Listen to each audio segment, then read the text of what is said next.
Do you like the sensation of focusing? Do you like realizing that you can focus? Do you like coming into an awareness of the power of focus? Are you beginning to realize the power of focus, the power of thought? Do you understand your relationship with the broader picture? Coming more to it, wanting to understand it? You know that you are eternal beings? You know that you are eternal beings? Apparently not. We understand why you're not really ready to jump right into the middle of a statement like that, because you are pretty much accustomed to your point of view. Your significant but scanty point of view.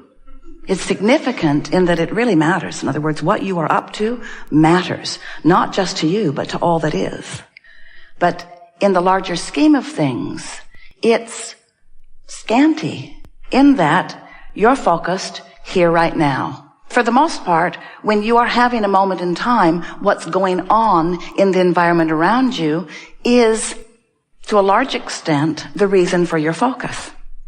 You are utilizing your ability to translate vibration visually through your eyes, through your ears, through all of your physical senses. You are so good at perception as it's being translated through your physical senses that this time-space reality, but even more significant, what's happening right here, right now, has the majority of your attention. So when you begin to understand that your power of focus is just that, it's the power of focus, then sometimes you might want to step back a little more broadly and not let what is right here, right now, this red hot minute, to be what controls how you feel. You don't want it to control how you think. And the only way that you can get around that is by beginning to look more broadly, by beginning to look more deeply, by being more of who you really are more of the time. Otherwise, what's going on right here, right now, will tend to capture your attention. And then what happens is, what is gets your attention, and then you get more of what is. And then what is, which just became more, gets more of your attention, and then you get more of that. And so it begins to feel, to many of you, like you don't have creative control over your life experience. You become more reactors to what you're observing rather than creators of what you want. So we like to help you to understand that in order to sort of break that cycle of what we lovingly call what is-itis in your life, in other words, what is so dominant that you just sort of stay where you are, and don't you know it with most people?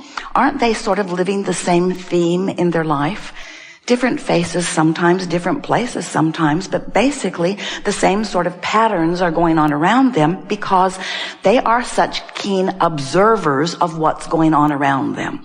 And if there is anything that you could hear from us that would be of enormous benefit to you, it would be to decide that you are going to observe that which is pleasing to you and ignore that which is not pleasing to you, and fill in the gaps. And we got to tell you, there are going to be a lot of them, especially in the beginning.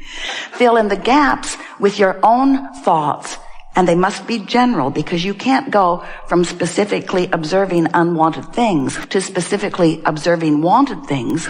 Law of attraction just doesn't provide that much of that to you. You're going to get, for the most part, what you're feeling. So we want to sort of lay a basis of understanding here for you. We want to convince you of something that we know so clearly, and that is, it's much easier than you have been letting it be. And you have the ability to focus much more than you know that you do. But we love you so very much. You always know when we say that we're getting ready to tell you something that you don't want to hear. We love you so much, you are lazy focusers, because you've become sort of at ease with letting your life entertain you rather than you create the life that is entertaining to you. And so rather than being such observers as we are moving through these hours that we are together, we want to sort of call your attention to an understanding that you can focus no matter what's going on. You have the power to focus around it. You have the power to focus it into a softer place if it isn't pleasing you. You have the power to focus into a more deliberate place if it is pleasing you.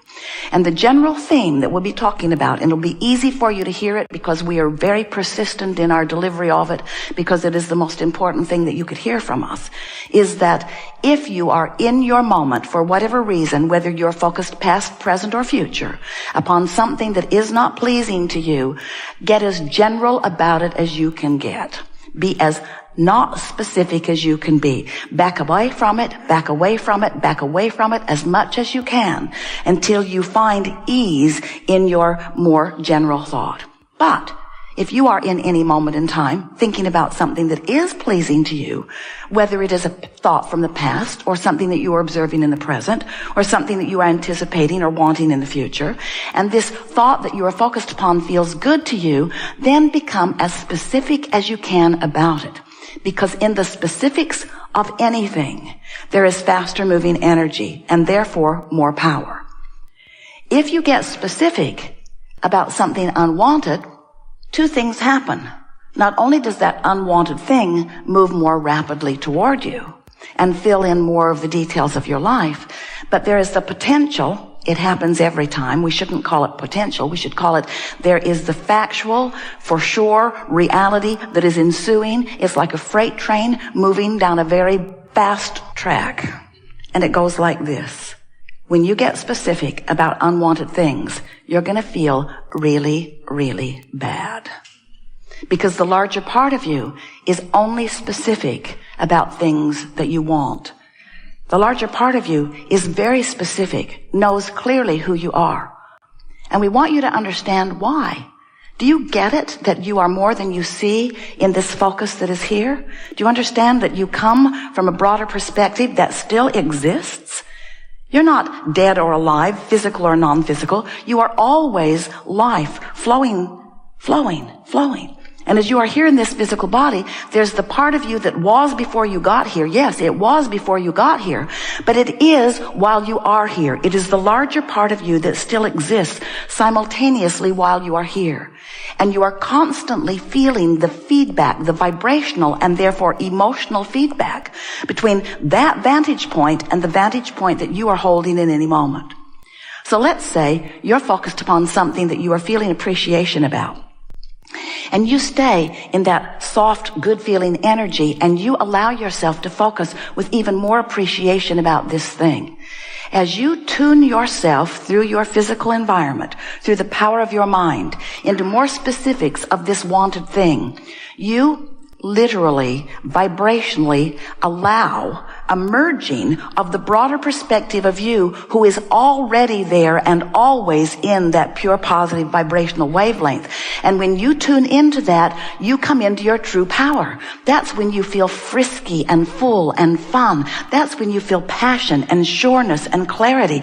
That's when you feel stability and vibrancy and love. That's when you truly be who you are, you see. And if we were standing in your physical shoes, that would be our quest in every moment. We would be looking around every environment for a reason to merge with that broader perspective. Why? Is it because I'm here in my body and I want to be a puppet on a string and I just want somebody who really knows what they're doing to run the show? Not at all in any way. Because that source energy that's flowing through you is not creating your reality. It is merging with the reality that you create, provided it's a reality that doesn't defy the energy that it already is. That was a mouthful. Did you get it? We'll back up and say it again. Who you have been becoming as source energy is as a result of the experience that you have been allowing yourself exposure to here in this life experience. So when you know from your physical format what you don't want, you also know more clearly what you do want. And the larger part of you hones in on that discovery and that decision and becomes it and holds the vibrational space of that. Holds that place marker, that newly evolved place marker. So now you've just expanded. You expanded. The question is, are you in your physical format going to keep up with it? And the answer for almost 100% of you is no. I'm not going to keep up with it because I'm a lazy focuser. I'm not going to keep up with it because instead of focusing upon the decision that I've come to, I'm going to stay focused on the reason I came to the decision. I'm going to defend and justify the decision, but I won't go with it. That's just too easy. Life should be more struggle, you say. I need to defend and justify my well-being to a much greater extent. I will not just go there. Now, you have moments of clarity and moments of aligning with who you really are. But for the most part, you are letting what you are observing around you dominate your focus. And that's really what we want to talk with you about today. Not for a moment do we want you to withdraw your attention from this time-space reality, because you came forth to create within it. And you know what else? Not only did you come forth in your physical form to create within it, we all came with you. So everything that you are living, everything that you are knowing, everything that you are wanting, everything that you are becoming, we're right there with you. And the only time you ever feel negative emotion is when you create a space for all of us and then you don't join us in the space that you've created. You will never be upset if you don't join someone else in the space that they have created. It doesn't matter what anybody else is doing. It doesn't matter the contrast that they're living. It doesn't matter when they know what they don't want and then they know what they do want and they create a magnificent space. It doesn't matter that someone else has become something and you're not going with what they have become. That doesn't matter at all. You're not going to get any emotional feedback about that. You only get emotional feedback when you don't let yourself in any moment be what, who, how you have become. So isn't it nice that you have this perfect guidance system within you, active in every moment, that is giving you one reading only, one message, one constant message, and the message is this. You have expanded just recently, just seconds ago. You expanded more just seconds ago. And this emotional feeling that you have is your indicator of how well you're keeping up or not with who you have become. And everything you feel is about that. Most humans who you will meet don't know that because they are measuring their feedback from other humans. They're seeking approval from others. They care about what somebody else thinks about them. They have set their own guidance system aside long ago. And as a result, most people are lost in the sense that they're looking to a lot of people for guidance, and the people that they're looking to are really inconsistent in the guidance that they give. Have you noticed? Yes. Come this way, come this way, come this way. This is right, this is right, this is right, this is right. Live over here, do this, dress this way, look like this, be like this, act like this. These are the principles you should live by. These are the principles that you should live by. We are surprised that you are all not stark raving mad. Because there is so much feedback from so many around you who would like you to be slightly different or largely different than you are in order to make them feel better in their observation of you. Because they still don't get it. They still think that how they feel is about you, and they're still trying to control you. They're still trying to control you so that they will feel better, but not just you, everybody else too. And they're having a hard time, have you noticed?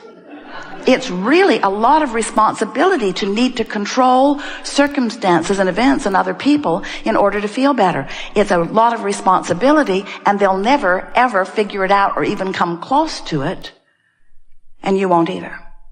So when you finally get it, that how you feel is about one thing and one thing only, there's a larger part of you that is pulsing within you, who adores you, who knows your value, who knows your clarity, who knows your goodness, who knows who you are, who is offering a steady vibrational rhythm of that. And you have the option in every moment of joining that rhythm and thriving, of joining that rhythm and soaring, of joining that rhythm and having the best time in this moment. Or you have the option of pinching it off and then blaming some outside circumstance for the discord that you are feeling when really you have complete control over how good or bad you feel in any moment in time. There is nothing that is big enough to be your excuse for feeling bad. And when you finally figure that out, you will, for the first time in your life, be free. Be free of the bondage of uncontrolled thought. So, we're done.